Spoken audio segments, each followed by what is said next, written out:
If you're happy and you know it, and you really want to show it, if you're happy and you know it, stamp your feet. If you're happy and you know it, say amen. I can't hear you. If you're happy and you know it, say amen. If you're happy and you know it, and you really want to show it, if you're happy and you know it, say amen.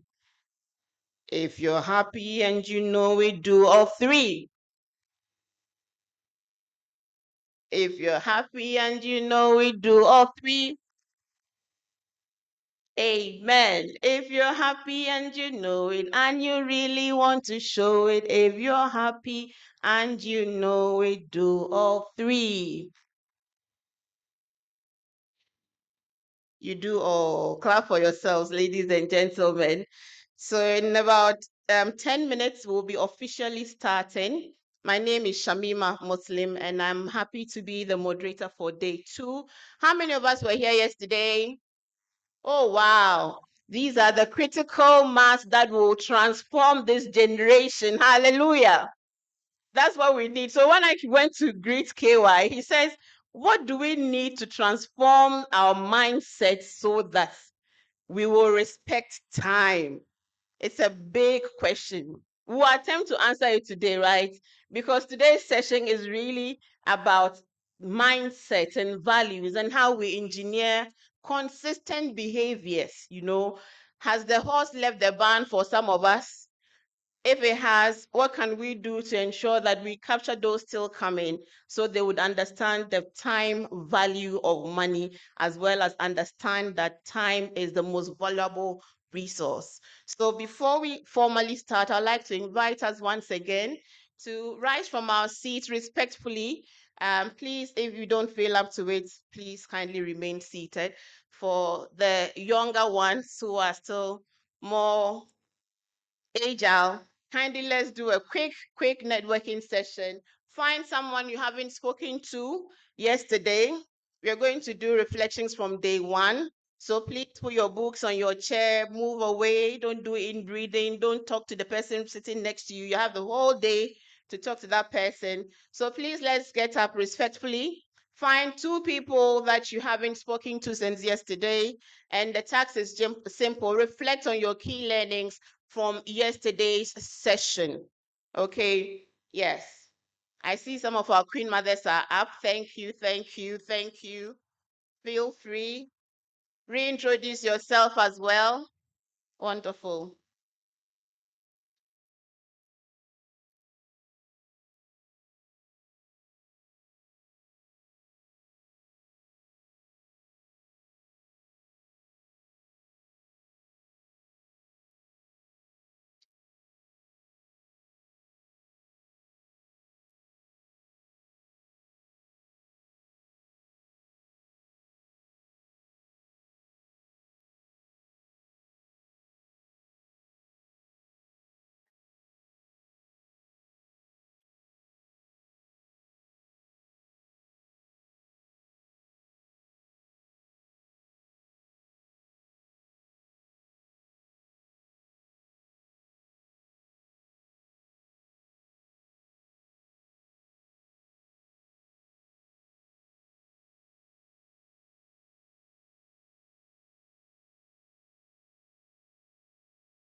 Right. Thank you very much. Thank you very much. Seems like a very wonderful session with great learnings happening. Right. So please, may we kindly take our seats back? Thank you. Thank you. Thank you very, very much. In fact, as you make your way to your seat, just keep standing because I will be inviting the police band to play for us some two spiritual songs. That's what I call it, to ginger us for today. So please, if the police band is ready, may I respectfully again invite us to rise whilst we hear and listen to Yanara Assassini.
Hello.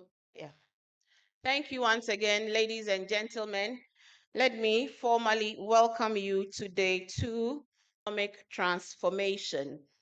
It's been 2 years in the making, and you know that when you work at something hard enough for long, you are bound to get something right. And that is the vision of the Ghana Compact, that citizens coming together, talking, and agreeing on a social contract with those of this country have vested in them, that they may use these collective resources to engineer a society that grants us dignity, basic dignity.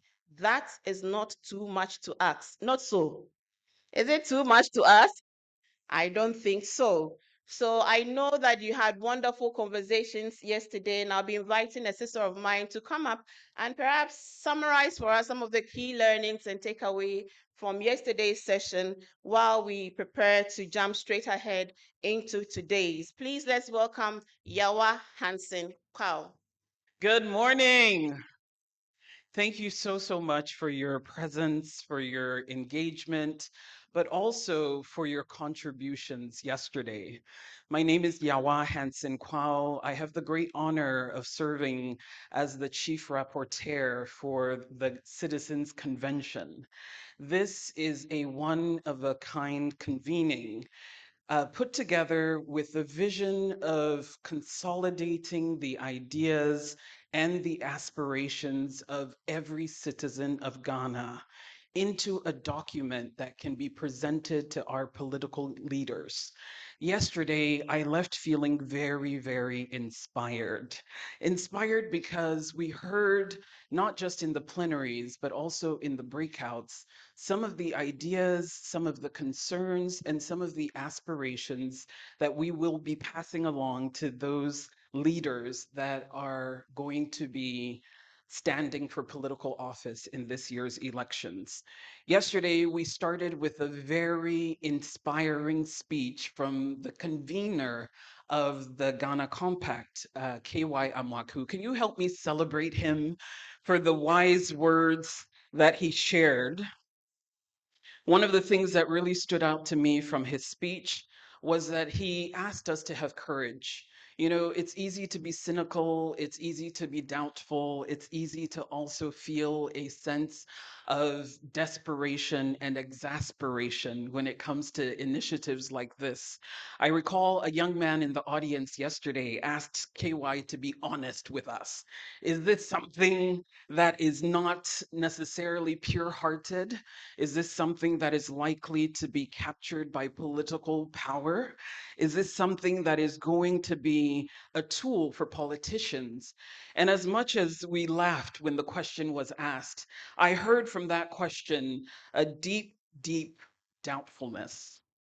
And I want to say doubtfulness is good because until you doubt something, we probably aren't counter. We will erase all the doubts in your minds.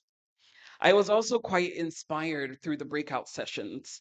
In each of the breakout sessions, we heard citizens talking and reacting to some of the ideas and some of the recommendations that we've received over the 2 year process. We were broken down into groups that considered gender, fiscal planning, vision, governance, among other things. And we had a brilliant summary at the end of the day that has been a useful guide to us as a team of rapporteurs.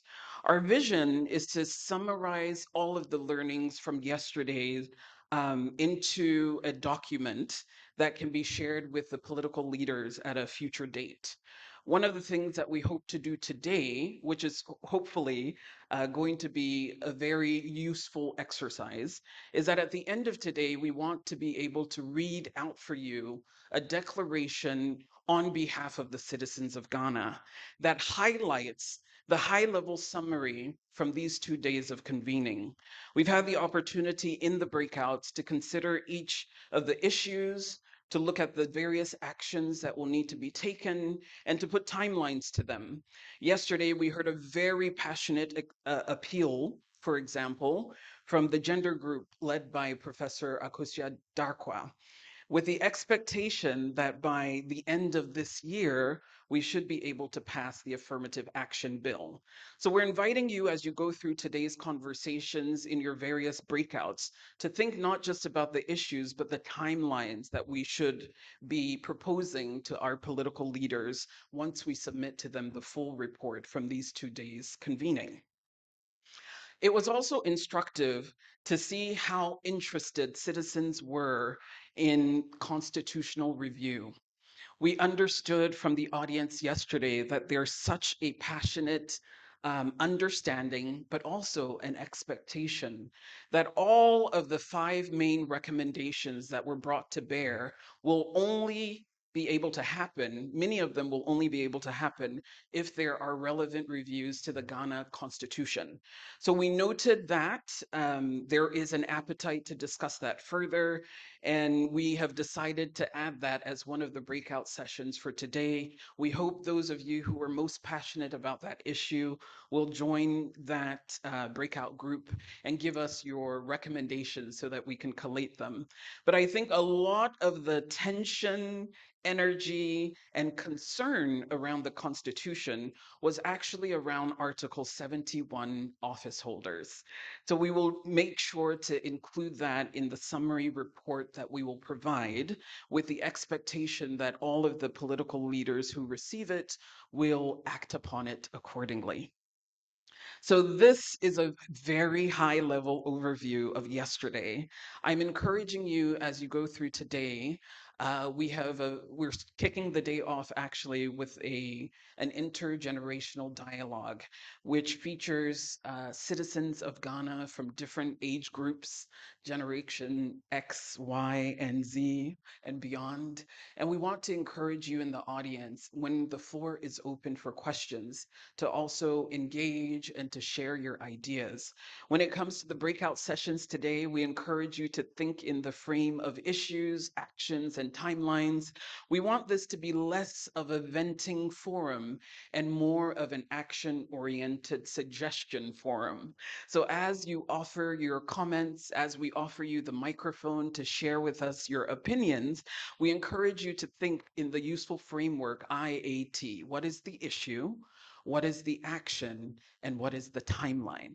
We hope that at the end of today, we'll have another a round of very useful contributions that we can collate into a document for our political leaders.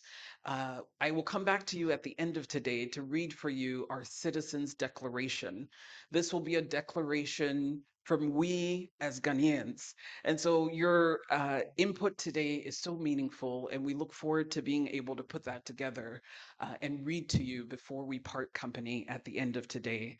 Thank you so much for your attention and your engagement, and I look forward to another productive day of engagement. Thank you. I think Yawa deserves another resounding round of applause. That was very impactful summary from day one.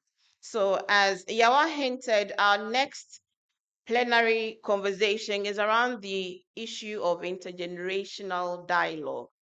What are we going into the future with? How do we travel a future without knowledge of our past? If we must journey into the past, what about our past are we bringing forth to enable us on this journey? Very important conversation. Mindsets, perspectives, and experiences that drive and define their priorities for economic transformation and development. Ladies and gentlemen, let us welcome Mona Idrisu, who will be moderating this intergenerational dialogue as she also welcomes her panel members.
Good morning, everyone.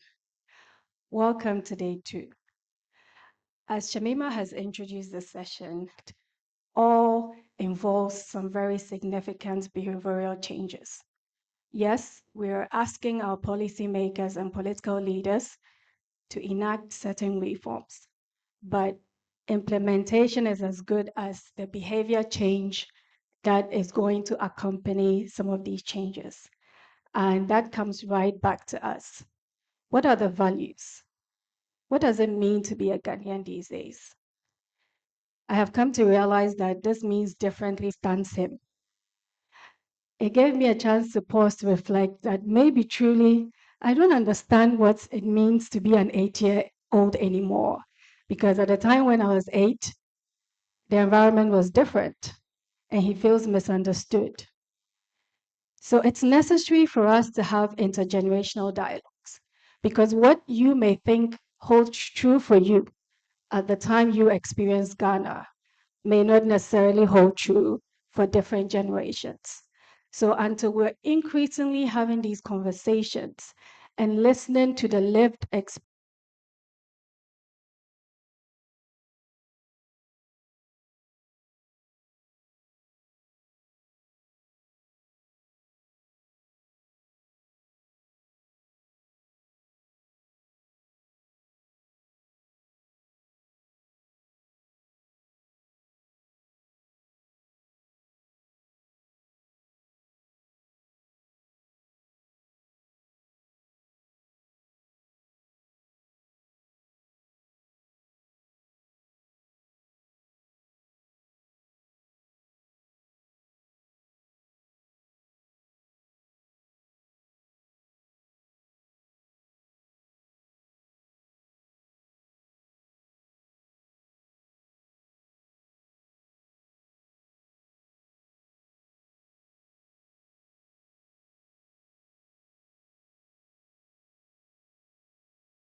Her current roles include a regional coordinator for Girl Up Ghana and being part of the board members of the Girls Advisory Council. Radia is passionate about community development and public service. So thank you once again to all my panelists. Let me join you.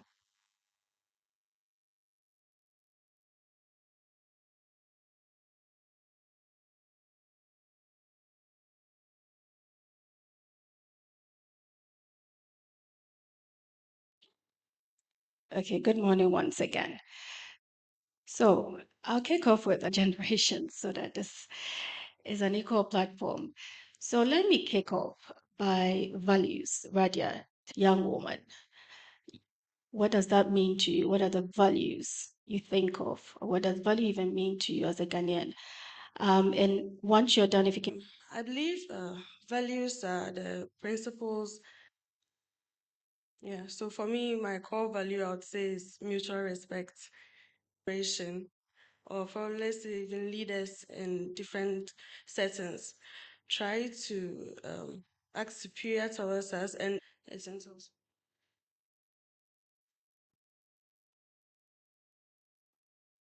Thank you very much.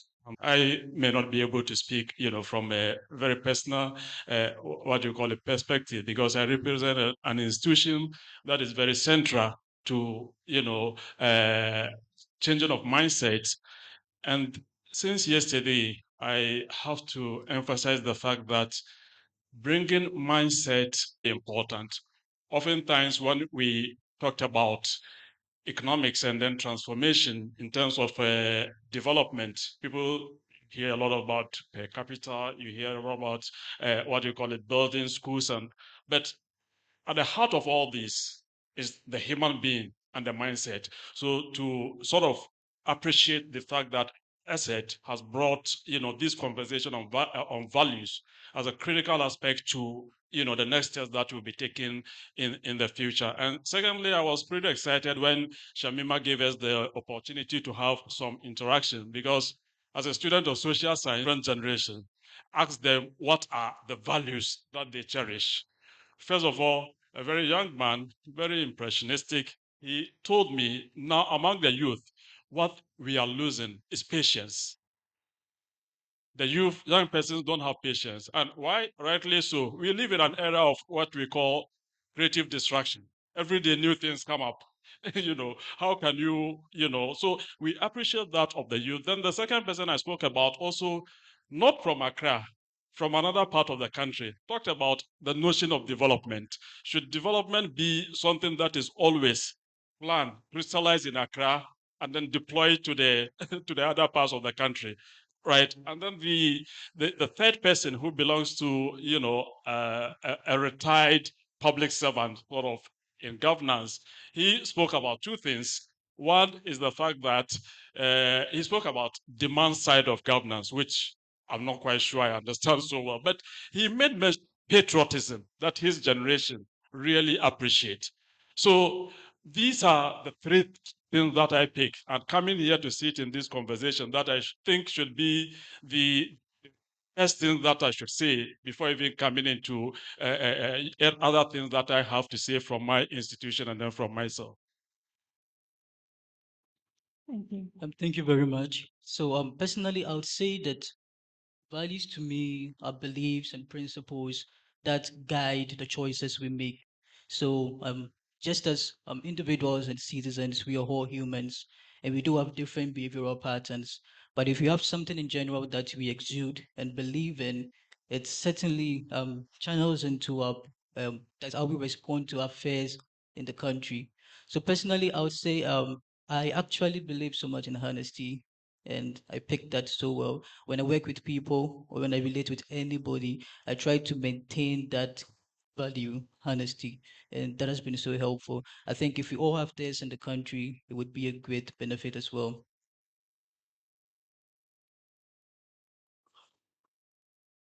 Thank you. Hi. It's the mic again. Okay. Hi. So when it comes to values, um, as a citizen of this country, I feel that that our rights should be respected regardless of our gender, regardless of our age, regardless of our disability status. That is something we are lacking very much right now. Um, I feel that our value system has gone down the drain in the past 20 years. Right now, we are more money centered rather than, than how we were about 20, 30 years ago, where we were more community centered. We were more willing to look out for each other. Right now, it's like everybody for himself, God for us all. And that is something that I feel is detrimental to our society. So I think, I mean, although progress is good, I think we should go back to our old school values, where there was a lot of respect in our community, and not just amongst the others or whatever, but the fact that you are a Ghanaian citizen afforded you a level of respect which has gone down as a result of progress. I feel that progress can be done, can go hand in hand with our cultural values and our and I mean what it means for us to be citizens of this country. And Thank you. Okay, so I hear certain common, respect, mutual respect, what it means to be a Ghanaian, honesty. We have some of these in our national anthem, true humility as Ghanaians. But as Dr. Imrana mentioned, older generation feel the younger ones have lost a sense of patriotism.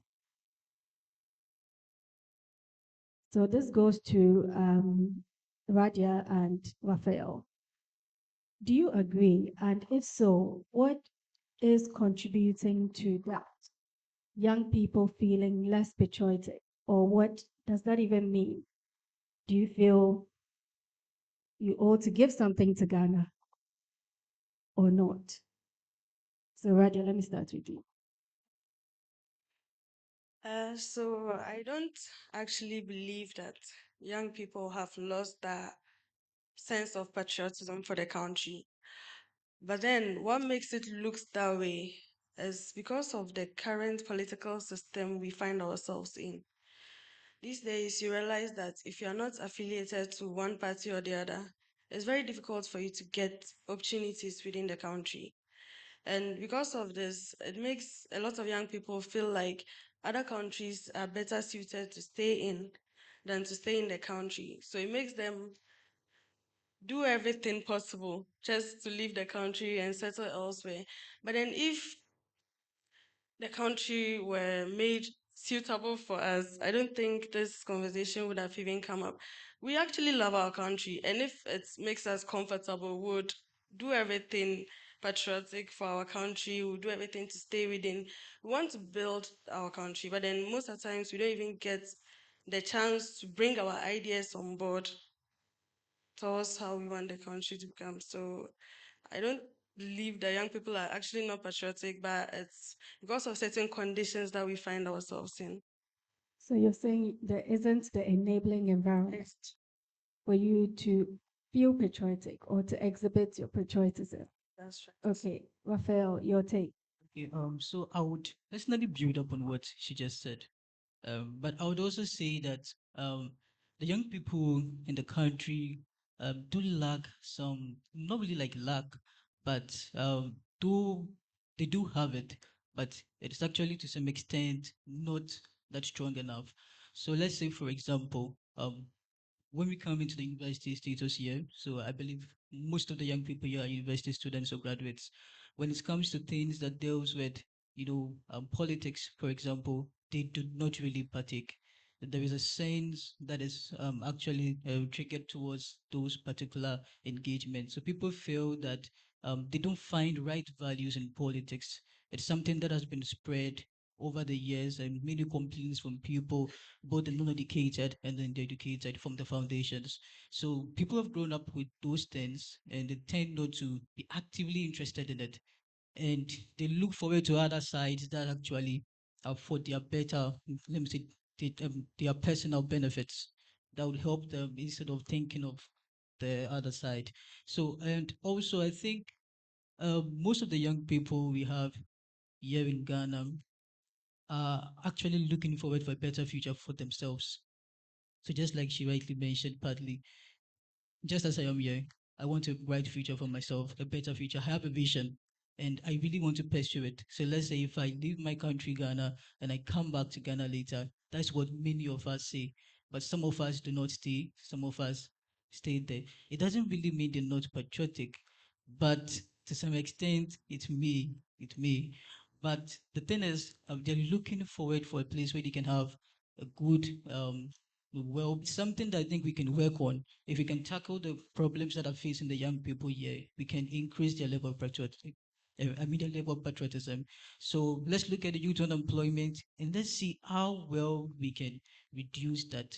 Like some of those challenges that are being faced by young people. Let's see how well we can tackle them down and reduce them. And I'm sure they'll respond to it. Okay, I hear you, and I want to push you to further because I'm hearing you say we want to give, but I'm also hearing you say we want a better future for ourselves. So I want to link that to the spirit of volunteerism because this came up in our panel yesterday where it says one um, participant mentioned this sense of we don't have that volunteerism again. It's eroded. Right now, as Farida said, it's almost self-serving, where we're looking at what is it, what is in it for me, right? I want a better future for myself. So I will do what it takes to get that. But what about volunteers? What about serving the country? So ponder on that for a second. Let me go to Dr. Murana.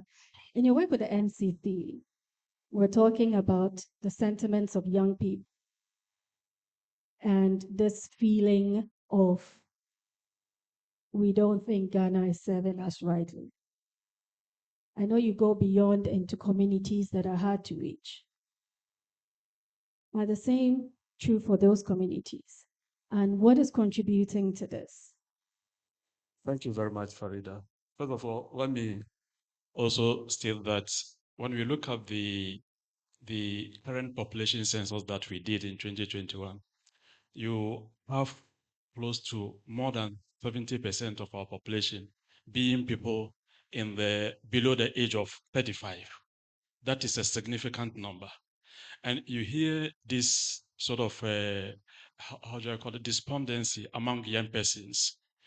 Those who are about 70 or so percent of population are getting so different, complaining about everything is a cause for worry. And my point is that, for instance, National Commission for Civic Education, every year we come out with a working theme. And our working theme for this year is that together we can build Ghana, get involved. And that is the message we sound to young persons. We go to the communities to talk about. How do you get involved? Young persons complain about, you hear that if you want employment, you have to know someone. But we live in a democratic dispensation and we are talking about values. Democracy comes with its own form of values. Participation is crucial. Young persons should acknowledge that democratic participation goes beyond, even though important, queuing to register to vote, voting on election day, to substantive forms of participation where you should get involved in the day-to-day activities of governance. If you think something is going wrong, you are more than 70%. I think it behoves on you more to right that wrong than to merely complain about it. Young persons should acknowledge that governance is a process. It entails a lot of things. I was talking about participating substantively. We have structures, democratic structures, the courts, the police, and these formal structures interface with even traditional structures, our traditional authorities, How do young persons make use of these structures, right, to ventilate grievances? When we're holding this discussion here at the University of Ghana, to what extent to students of today really, beyond probably going to protest over increase in school fees, holding leadership accountable in a very substantive manner? To what extent, in a couple of weeks ago, we had a meeting with leadership of Graduate Students Association. Going on well. There are so many bills that have gone through Parliament on education. I asked them, is there any point that GRASAC meted a memorandum to Parliament that we want to influence this policy in a certain way? Right. So these are the issues that should be re-echoed to young persons. Things are not going the way we want them to go. Things could be done better, but who are to? Putting aside, I know your NCC hat is on, NCC hat is on, but generationally, right? I agree with all what you're saying. Has your generation set an example at pushing and interacting with state organizations beyond in exercising their democratic rights as you're pushing?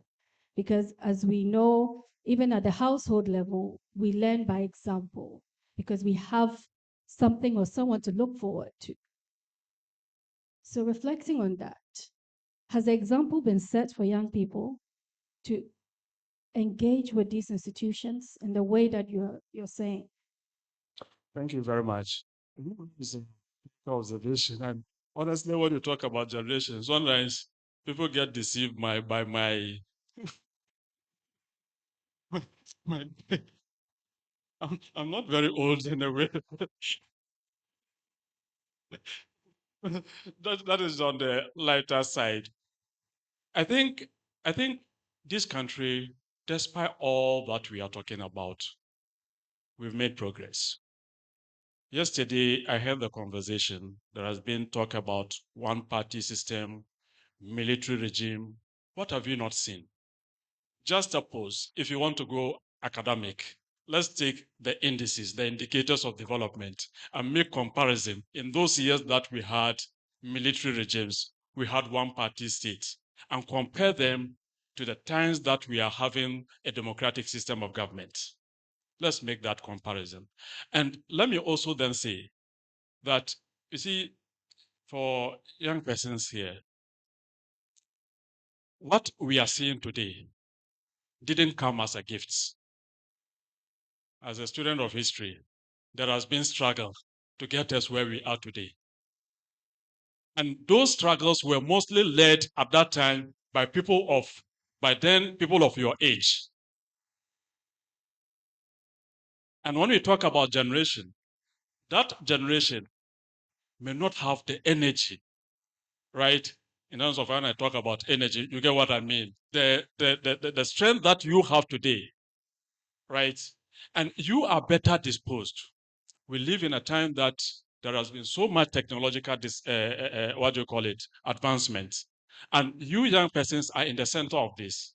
How do we make good use of that? So if you talk about my generation, that was largely led by young persons. And today, what are we seeing? We are living in a country or in a world that in the most recent past has been ravaged, right, by unprecedented pandemic. And the difficulties that we are seeing today are not necessarily peculiar to this, our Ghana. And day in and day out, we hear about, people trying to leave. You want to leave the country. Well, we appreciate that there are difficult times. Even if you are leaving, it should not be out of outrightly throwing away patriotism, outrightly throwing away the. Who are we leaving behind?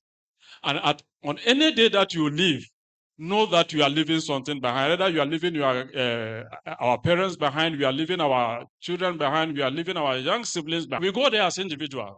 Those that we are leaving behind, what should they do? What are we going to do with them? How are we going to come back to meet them? Yes, okay. I'll come back to you, Dr. Imran. And I would be curious to know what or how the older generations have squeezed out younger ones in engaging in some of these civic processes and even creating a hostile environment where young people do not feel that they can engage. Farida, let me come to you now. You have the circumstances that would have made it almost impossible to thrive. And personally, Ghana, do you feel there have been times that Ghana has let you down as a citizen? Because I know you have actually served Ghana in several ways, but do you feel the interaction has been mutual? Single day. As long as it's not what it should be. It is letting me down as a citizen. Every time I go somewhere and I have to climb a step, I'm let down as a citizen. Every time I go somewhere and I'm treated differently because I have a disability, I'm let down as a citizen because the community hasn't been educated to deal with people with disabilities. And still have a backward view on disability, and it's up to the NCCE and the other government institutions, as well as traditional leaders and community leaders, to educate the public on what having a disability really is, and the fact that is just a part of somebody's makeup. It does not constitute the person's whole being. So yes, I'm let down as a citizen every single day as a Ghanaian, and and, and that is why I fight. I fight because I feel that we can do better as a society. It doesn't take that much. It just takes an effort and a willingness to learn. I feel that when it comes to disability, as long as it doesn't affect you, you don't care. So what happens is I find a lot of people who get disabled midway through their lives. They suddenly start realizing that, oh, so this is what you have been going through the whole time. This is what you are talking about. Oh, I didn't realize there was a step here. Because you just go about lightly going about in your daily life without having a care for anybody who is different from. So you young people, my message to you today is that disability, it does not discriminate. It can happen to anybody at any point in their life.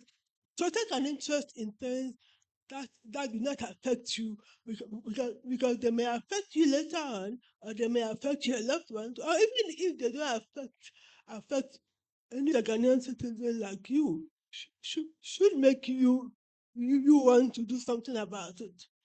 And yes, there have been times that Ghana has made me feel proud to be a Ghanaian citizen.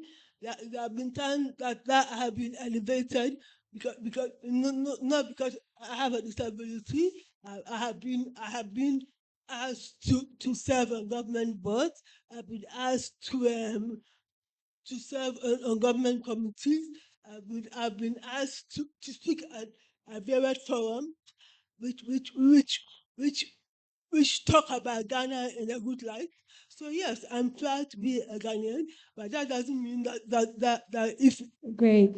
And Farida, still on you. What are some of the values, if we need to change, if some of the things that we're saying and looking at it from the inclusivity lens, what are some of the core values that we need to imbibe as Ghanaians? people who are different from us, we need to be more inclusive. We need to realize that our life should be ostracized from society.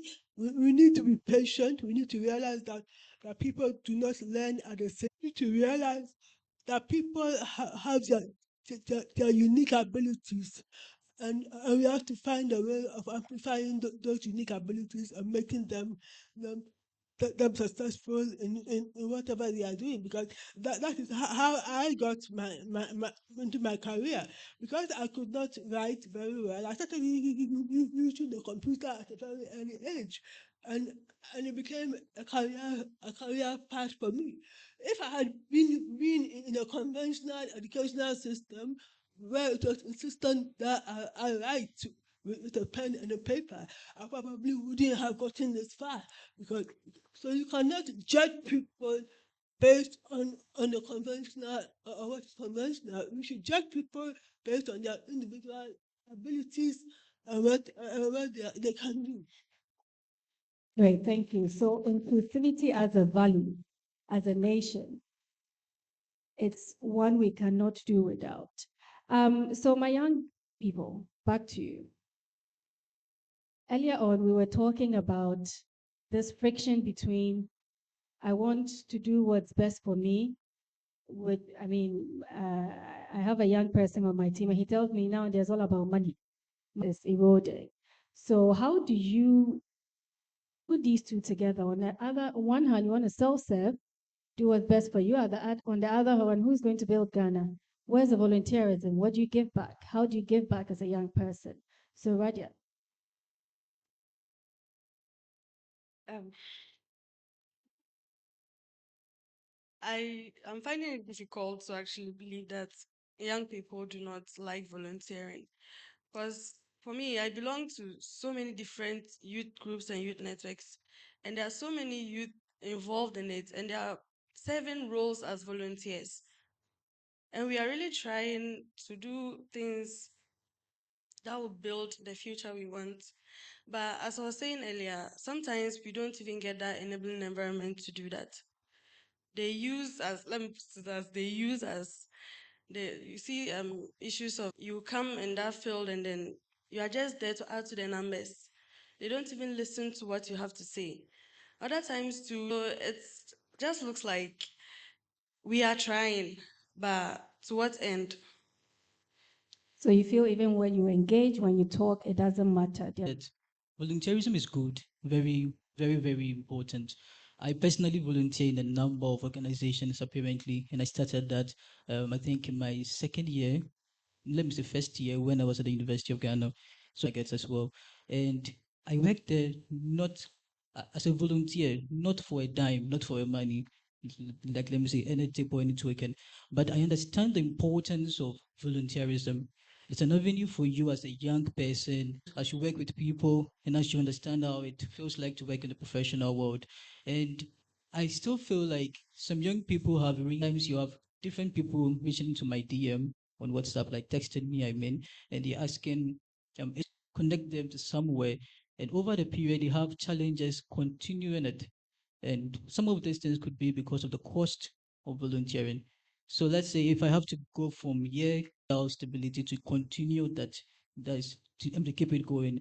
And some of the people too, as many students on campus, or let me say young people generally, do not really understand the main importance of volunteerism and why they need to be. Let them know, give them a public awareness that volunteerism is important. As a student, you have 4 years and 8 semesters. You should equip all of them with volunteering at different places. It push you further. You see, you're speaking about volunteering in the sense of building your employability skills, right? But then there's volunteering for nation building, where you might not get anything out of it. 21st September is National Volunteerism Day. There's always a lot of activities that are put together.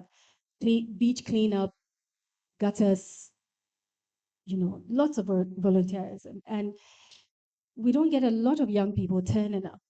If I was to put up a stand right now and say internship, I'll get a long line of young people showing up.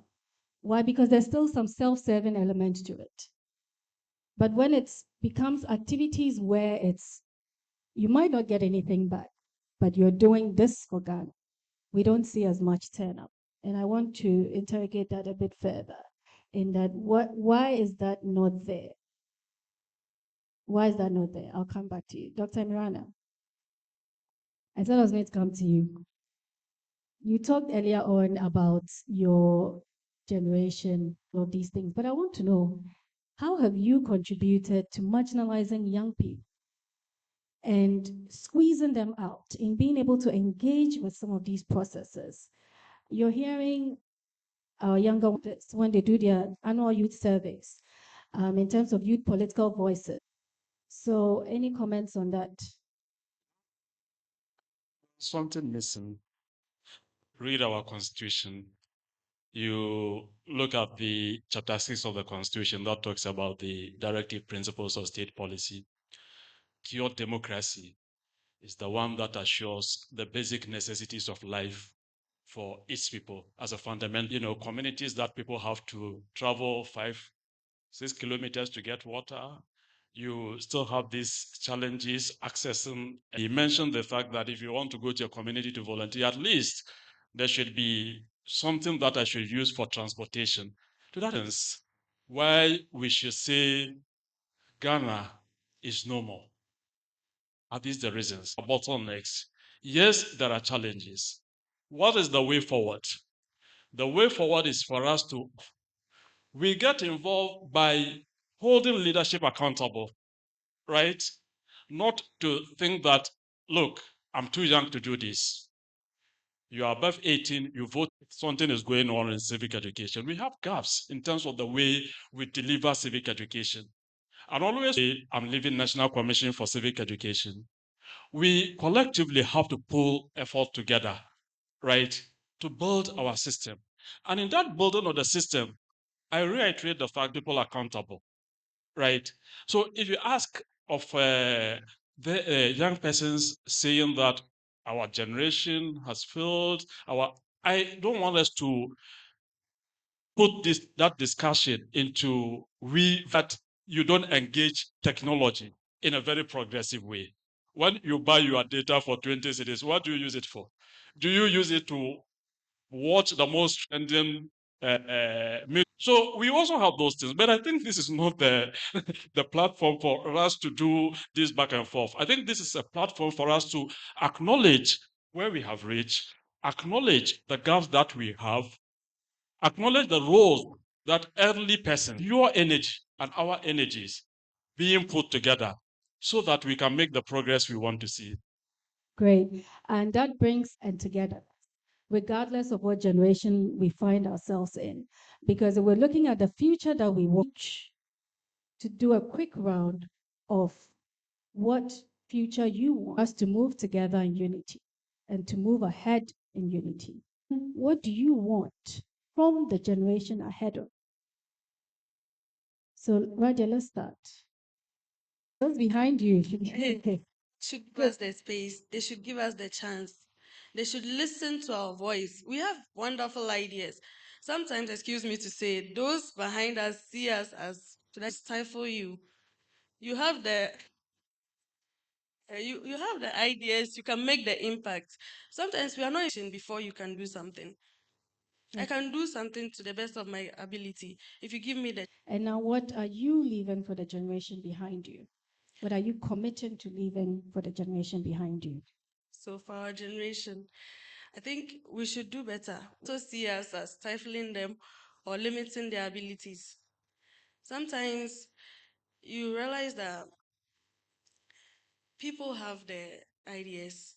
We have their ideas. We can do better. But when we will now also see us in a different light. So we have to bridge that kind of generational gaps.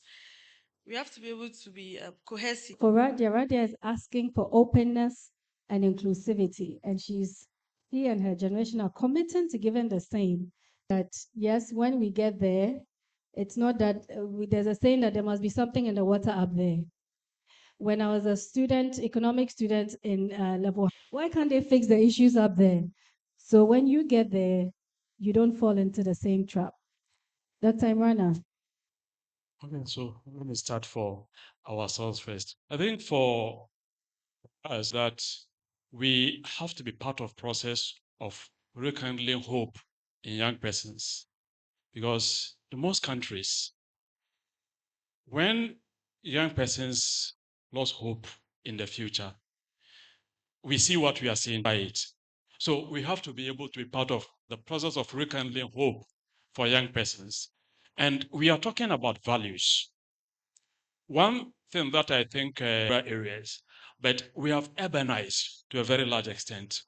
And urbanization comes with its advantages and then the disadvantages. On the social front, when you wake up now as a parent running out, you get back late. We I've given every parental responsibility to educational institutions. And I think it is something that the older generation may have to the younger generation, because the family ultimately has been identified as a source of the link, the conduit for intergenerational transfer of values. Guarantee that when I send my child to school, change. But when children's chances are that they use those values, the next day he got everything wrong. The next time he brought homework, I was, please don't touch my book. Older generation will learn new things, right? Instead of sending the child to school from morning till evening, in the evening there is another teacher at home waiting for the child so that he comes and then we help with the homework. Times are hard. There are pressures on our time, but at least we should be able to, ensure that we are part about the young persons. To reinforce what she says, respect for elderly, the patience, right? The patience to endure difficult times. That is what is going to help us to reach to see the picture that we want to see. But if you don't have that patience, we always want to use the shortcuts, right? The shortcuts leads us to the short and the wrong ways. So please, let's rekindle the spirit of self-help and patriotism in our country as young persons. Thank you very much. Thank you. In Ghana, everyone below 65 is young, by the way. Just Raphael, Okay. your final Okay. remark. So for me, I would say that the current is from you. So let's say let me not give examples, but literally I believe class structure of youth and that have certain values things are done from your end. We need to empower the young people, show them that yes, your voice truly matters to our young person is patriotic and then also understand the value of communalism. There was a wise proverb from the old times, but due to the global perspective, your country will depend on how well you're willing to live, like to volunteer, and to contribute to the betterment of other people. So I'll leave with this quote that says, in the Isizulu, they say, Umuntu. Farida, your closing remark. For the younger generation, my advice is to lose your sense of entitlement. Nobody owes you anything. There's nothing like a premium that that is that cheaper if you are paid. Nobody owes you anything and lose your sense of entitlement.